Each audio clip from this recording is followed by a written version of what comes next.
Salam, selamat pagi Bapak dan Ibu dan saudara-saudara yang dikasihi oleh Tuhan kita Yesus Kristus.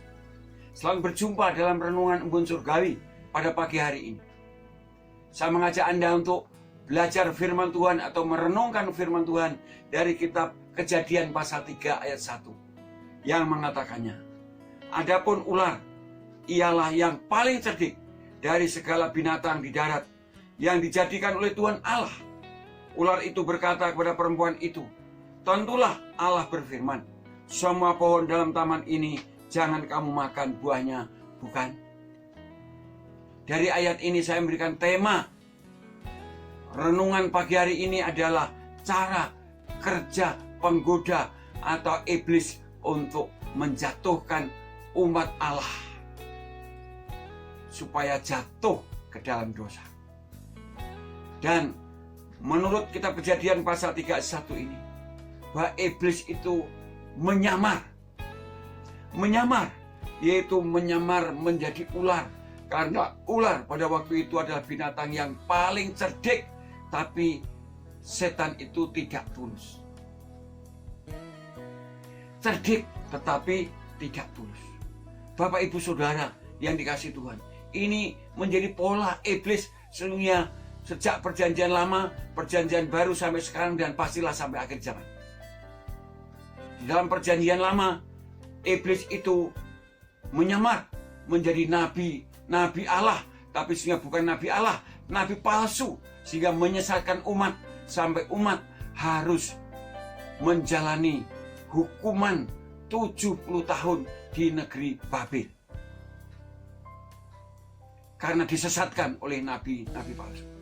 Dalam perjanjian baru juga Tuhan Yesus mengingatkan di dalam kitab Injil Matius pasal 7, Tuhan Yesus berkata, waspadalah terhadap nabi-nabi palsu yang datang kepadamu dengan menyamar seperti domba, tetapi sesungguhnya mereka adalah serigala yang buas.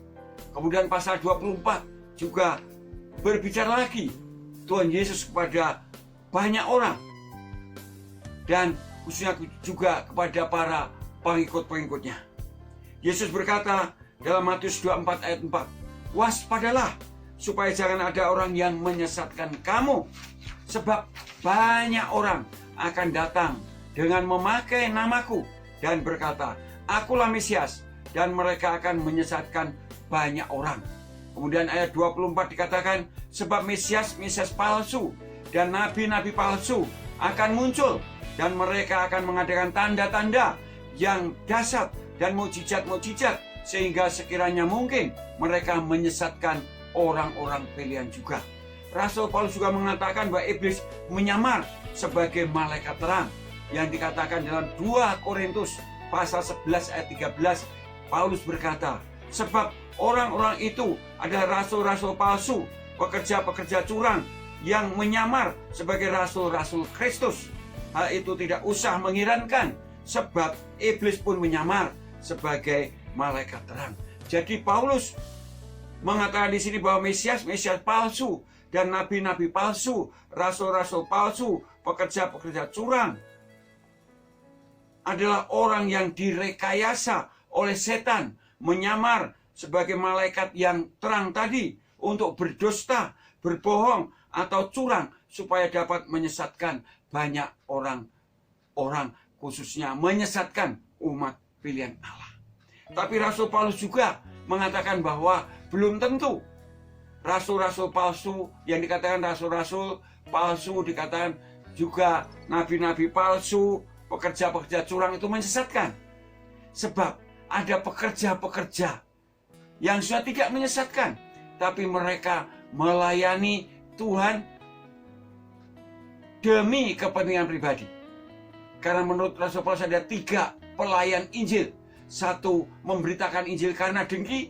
2, memberitakan Injil karena memang mengasihi Kristus, mengemban amal agung Tuhan Yesus Kristus. Dan yang ketiga, karena kepentingan pribadi. Mungkin ini yang sering banyak istilah yang disebut bisnis rohani, saudara. Oh saudara, itulah sebabnya Tuhan Yesus pun sesungguhnya juga sudah memberikan perumpamaan antara ada lalang dan ada gandum yang tumbuh bersama-sama. Pada waktu itu pohonnya sama, seperti mirip, tidak bisa dibedakannya. Dan itu tidak boleh dicabut kecuali pada masa penuaian nanti, yaitu akhir zaman akan kelihatan. Itu lalang atau gandum, itu nabi palsu atau pekerja curang, atau yang beneran pekerja Allah. Itulah sebabnya Tuhan Yesus berkata dalam kitab Injil Matius pasal 7 ayat 22 dan 23. Pada hari terakhir banyak orang akan berseru kepadaku, Tuhan, Tuhan, bukankah kami bernubuat demi namamu dan mengusir setan demi namamu dan mengadakan banyak mujizat demi namamu juga?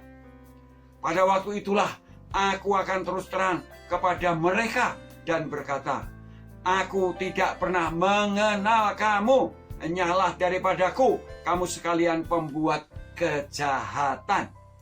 Waspadalah, waspadalah, supaya Anda memiliki hikmat Allah, sehingga tidak terseret kepada nabi-nabi palsu, atau pekerja-pekerja curang, atau pekerja-pekerja yang demi kepentingan diri sendiri sebagai pembisnis rohani saja.